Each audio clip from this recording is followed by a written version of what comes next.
serving as a member of the National Executive Committee and the National Council of the party. In addition to this, I served as a leading member of various committees of the party.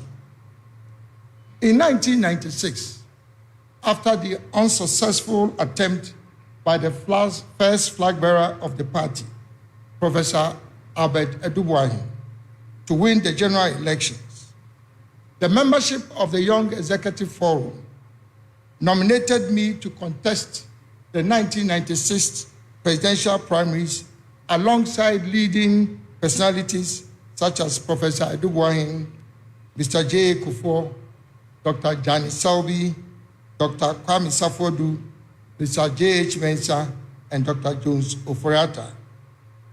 I was prevailed at that time upon by some senior members of the party, in particular, Mr. Akenteng Apiamenka and Mr. Stephen Preku, both of blessed memory, to sacrifice the opportunity to contest for the leadership of the party and rather support my senior colleague aspirants.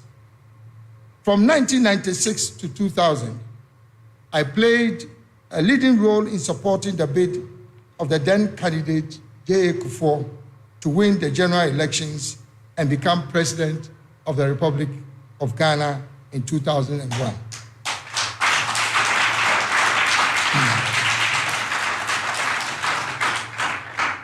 After refusing appointment as a cabinet minister in the aftermath of the elections, the president then persuaded me to become MPP's first ambassador to the United States of America, a position I served with distinction.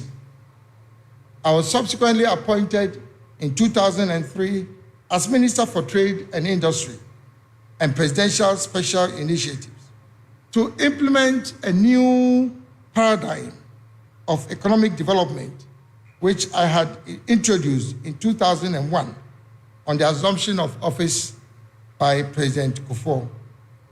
Between 2003 and 2007, I led the government's program for enhancing private sector development and ushering a golden age of business in Ghana. In 2007, I joined a distinguished group of 17 presidential aspirants to contest in the presidential primaries of the MPP.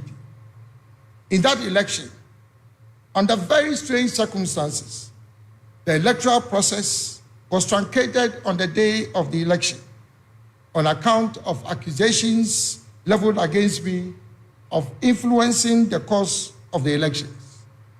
This strategy was designed to create disfavor against me in an attempt to diminish my popularity and the massive support I enjoyed amongst the rank and file of the grassroots of the party. In spite of this unfortunate occurrence, however, when the votes were finally counted, Nana Addo Dankwa Akufo-Addo came first and I was the runner-up. According to the rules of the electoral process at that time, the two of us were programmed for a second round ballot. It was in response to this development that I made my landmark declaration that to avoid a further deterioration of peace in an already divided party, I would make the supreme political sacrifice not to contest the runoff, but rather support my senior brother, Nana Addo Dankwa Akufo-Addo, to contest as the flag bearer for MPP. To contest as the flag bearer for MPP in the 2008 general elections. Despite the sacrifice I made to unite the party, as referred to above, there were very serious post-primary attacks on my supporters all over the country and an open show of hostility.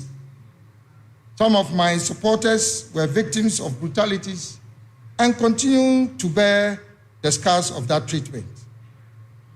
I made several representations to the then leadership of the party, drawing the attention to the rancorous and divisive behavior of some elements in the party.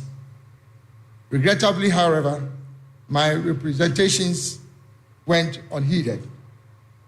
As a consequence, I gave notice of my decision to resign from the party in protest against the blatant alienation of my supporters, orchestrated by elements aligned to the leadership of the party at that time.